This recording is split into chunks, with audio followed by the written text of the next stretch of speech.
erməni analarına üzümü tuturam. Sizin evlatlarınızın nə iş var idi Qarabağda?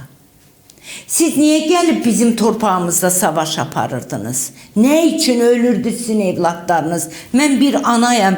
Heç bir ananın evladını itirməsini istemem. Bize ne kadar şehit verdirmişsiniz. Bağrı yanıq analarımız var, şehit anaları var. Biz o torpaqları, özümüzün olan torpaqları şehitlerimizin kanı hesabına geri almışıq. Siz niye oturmuşsunuz?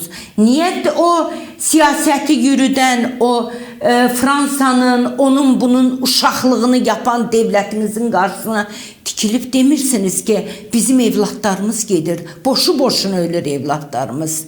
Siz bir de dünyaya o evlatların, belki ondan evlat getireceksin ama o itirdiğin evlat bir de geri gelmeyecekti.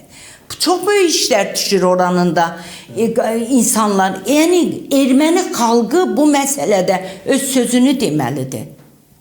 Budur mesele. Azerbaycan xalqı bugün Ermənistanla bir yerde xalq olarak xalq diplomatiyasını kurmağa hazırdır.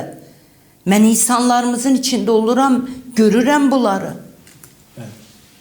Bəs Qafqaza barışı necə gətirəcəksən eğer bir adım atmasan? Hansısa bir adımı sen öz boynuna götürdüğün öhdəliklər var da. Bir devletin öhdəlikləri olur.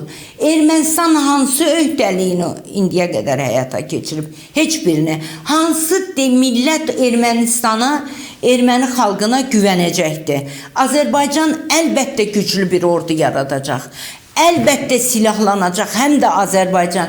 Ermənistanı silahlandıran dünyanın qarşısında Azərbaycan əli yalın oturup dünyanın sülh ədalətinə mi güvənəcəkdir? Qətiyyən.